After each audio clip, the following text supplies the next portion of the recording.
कि तुम लोग जो है राजद्रोह के कारखाने हो। कांग्रेस के ऊपर बार बार अंग्रेजों ने आरोप लगाया। किस अधिवेशन में पहली बार स्वराज शब्द व्यक्त किया गया? तो CR दास के अध्यक्षीय भाषण को किसने पढ़ा था? निम्नलिखित राजनीतिक पार्टियों में से ब्रिटिश किसको राजद्रोह का कारखाना कहते थे? तो आपको ही पता है कि अंग्रेज किसको कहते थे? भारतीय राष्ट्रीय कांग्रेस को कहते थे।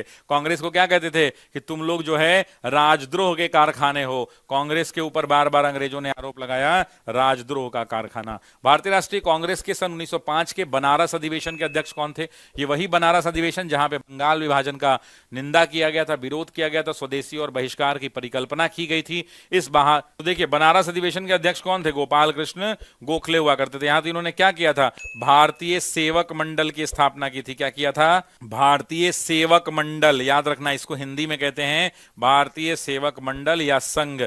सर्वेंट ऑफ इंडिया सोसाइटी अंग्रेजी में कहते हैं। क्या कहते हैं? सर्वेंट ऑफ इंडिया सोसाइटी की स्थापना हुई थी।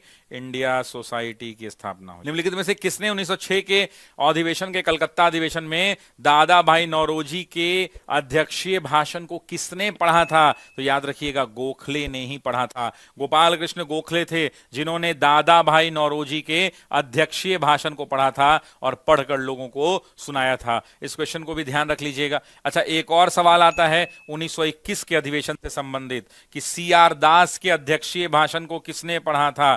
तो याद रखेंगे, सभी लोग कमेंट करेंगे सरोजनी नायडू ने। कांग्रेस के मंच से भारतीय राष्ट्रीय कांग्रेस के किस अधिवेशन में पहली बार स्वराज शब्द व्यक्त किया गया? तो 1906 के अधिवेशन में। याद होगा, पहला प्रस्ताव स्वराज का, दूसरा स्वदेशी का, तीसरा बहिष्कार का, चौथा राष्ट्रीय शिक्षा